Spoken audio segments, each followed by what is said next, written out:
ili uweze kusupport kanisa hii yetu.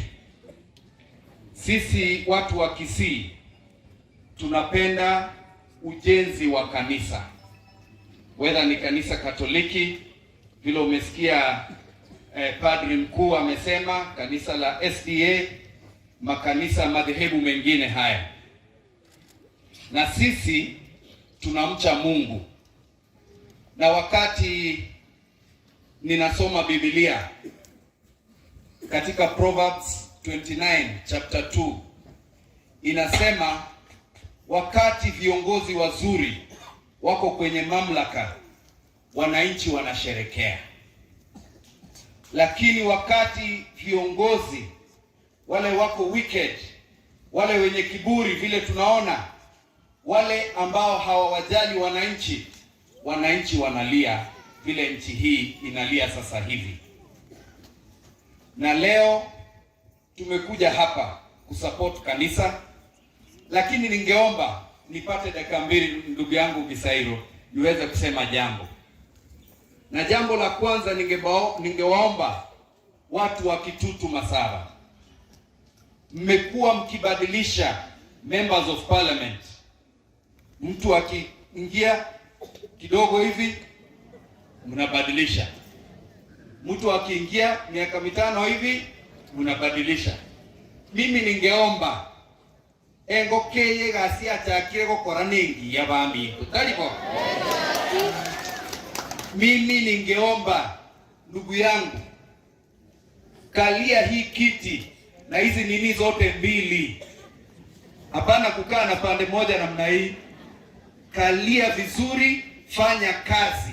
Moko moira ninaende limo nche korboge tutu maate na nche gonkaranzite kabisa elinde nkore gasi tore ntogo onchoreria kego chagoika 2032 na boko nyona itu twabwene ile togo so agochie county kago so akurwa na nche so ekurumate morochete kubwenera ama agina lakini motorigerete kakimoroche nyenye yuntori koruku wewe Bono.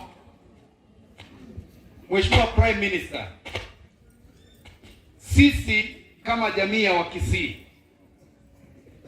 tumefadhaishwa na serikali hii. When the president is supposed to be the uniting factor of this nation, anasherehekea wakati wananchi wanawawa na polisi kiholela. Tumeona rais akiwapongeza polisi kwa kuua wananchi, na hao polisi wanatumwa kuua wananchi katika sehemu fulani za nchi. Na hata kule Nairobi polisi wanatumwa, nendeni sekta fulani, sababu wanajua jamii fulani ndio mingi kule. Kule Kisumu walienda mpaka wanabisha manyumba, wanatoa watu ndani na kuwaua. Kaki inere serikali tu achorete.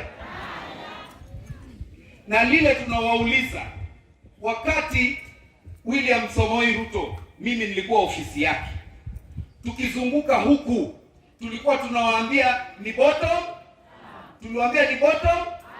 Yeye ameingia kule, ameona wale mko chini mlifikisha yeye kule juu hamfai. Yeye ameanza kuongeza ushuru, ameanza kuongeza bei ya mafuta. Na tukisema tunataka kuzungumzia mambo ya cost of living, anasema tukikaa kuzungumza mambo ya cost of living na tutaki kuongea. Uyinere mwachorete. Yeye anapewa mbolea na nchi ya Russia, mbolea ya bure.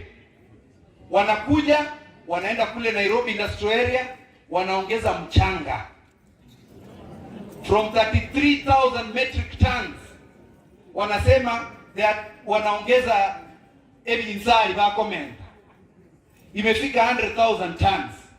Sasa wanasema ati wamepunguza mbolea kutoka 3,500 shillings to 2,500 shillings. Abantu abagakimbali gotoibera.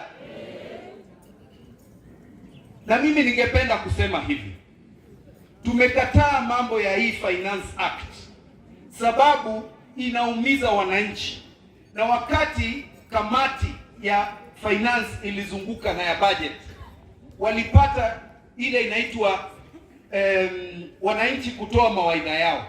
Out of 1,100 people who sent their memoranda, 900 people say they do not support that bill.